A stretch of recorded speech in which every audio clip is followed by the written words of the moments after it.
Boa noite, queridos. Tudo bem com vocês? Mas vamos dar continuidade à nossa série sobre o mover profético, aquilo que Deus tem feito em nossos dias. E hoje eu quero falar, a partir de hoje, eu quero falar sobre 4 mentiras que o inimigo tem, de alguma forma, semeado no meio de nós como povo de Deus. E é muito sério o que temos vivido, porque nós temos como se fosse uma polarização.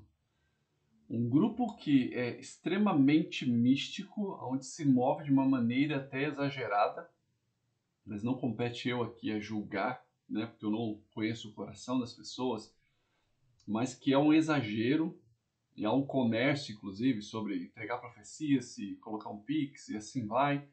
Né? E o outro povo, com medo disso tudo, entra numa situação onde ele evita ter o contato com os dons espirituais, com as movimentações do Espírito Santo, e assim eles paralisam naquilo. Então eles só ficam, eles vão de culto em culto dentro das igrejas e ficam ali, mas eles evitam, né, criticam, eles se levantam contra o mover do Espírito Santo. Então são duas situações que causam um certo desequilíbrio, né? E tem um amigo meu que uma vez disse que Satanás habita nessas polarizações, nas extremidades, né?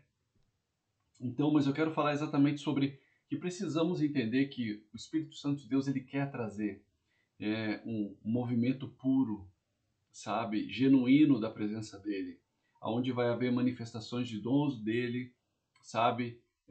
As pessoas vão poder profetizar, serão e haverão profetas que poderão profetizar, trazer direções, sabe?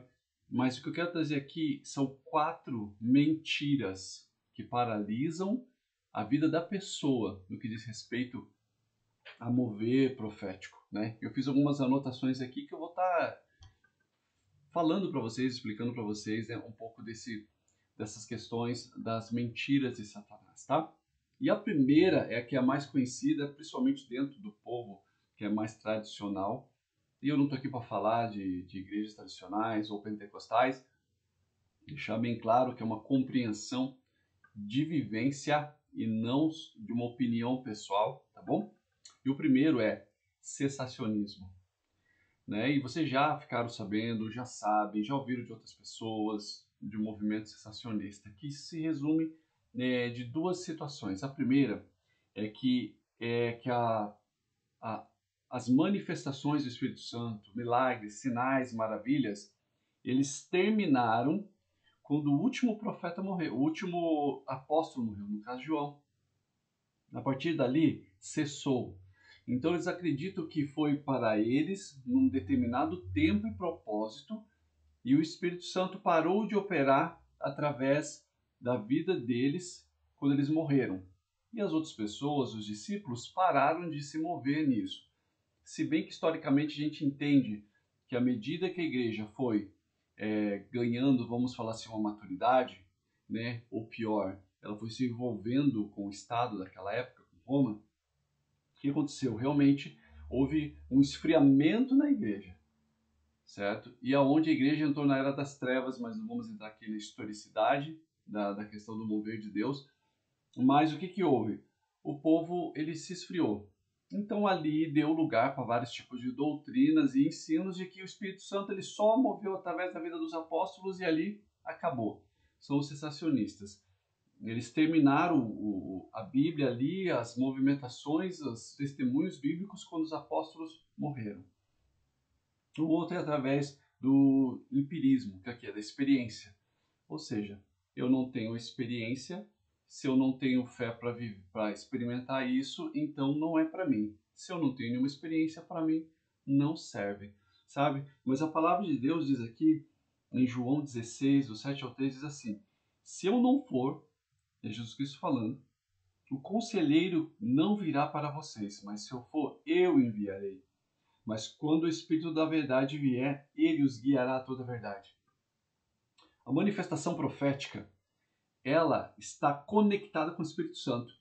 Se o Espírito Santo é tirado de cena, é manifestação da carne. Para isso, precisamos do discernimento de espíritos. Às vezes é manifestação da alma, mas não tem como um genuíno mover profético estar desligado da ação do Espírito Santo. Não tem como. Você fluir nos dons, se mover profeticamente, sabe, manifestar o reino de Deus sem o Espírito Santo. Você pode fazer isso na obra da carne, na obra da tua alma, porém, sem o Espírito Santo não tem como. Se nós vemos o avivamento da Azusa, depois a gente pode trazer algo relacionado sobre a história dos avivamentos mesmo, nós começamos a compreender de que Deus opera ainda hoje, Ele é o mesmo ontem, hoje e sempre. Sinais, maravilhas, curas ainda acontecem nos nossos dias. Porém, o cessacionismo, ele barra isso. Por quê? Porque geralmente são pessoas que não tiveram uma experiência profunda com o Espírito Santo. E muitos são cristãos genuínos, têm conhecimento bíblico profundo. Porém, eles barram através de uma experiência que não é deles, é de outros, de um ensino que não é de outros, mas não é uma vivência deles. Então, o que nós precisamos fazer é ficar no equilíbrio, aonde nós experimentamos Deus, a presença e a manifestação de Deus de maneira correta, aonde eu posso funcionar, vamos falar assim, fluir nos dons do Espírito, na presença de Deus, ter palavras de conhecimento, sabedoria, discernimento de espíritos, que a gente precisa muito disso, para que nós possamos realmente experimentar. E nós precisamos do fogo do Espírito Santo sendo derramado sobre nós. Então nós precisamos entender o batismo do Espírito Santo, o dom de línguas, sabe? Então Deus ele é o mais interessado em que nós possamos viver e se mover na presença dele de forma intensa e profunda. Não tem como pregar um genuíno evangelho sem o Espírito Santo. Por quê? Porque ele é o consolador.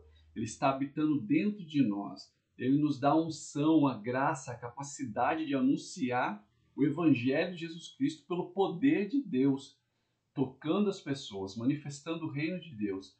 Então, para combater esse sensacionismo, que muitas vezes está ligado a um preconceito, nós precisamos experimentar. Mas, puxa vida, eu não quero, eu tenho medo de tal pessoa me revele, eu tenho medo de ver aquela pessoa caindo ali na presença de Deus, sabe? Ou você já ouviu relatos de que a pessoa não estava caindo no Espírito de Deus, e sim era uma manifestação demoníaca. Ou você vê um pregador manipulando a manifestação do Espírito Santo, sendo que na realidade é a carne dele. Aí você começa a gerar um preconceito e limita a ação do Espírito Santo através da sua vida por causa de uma experiência de outra pessoa.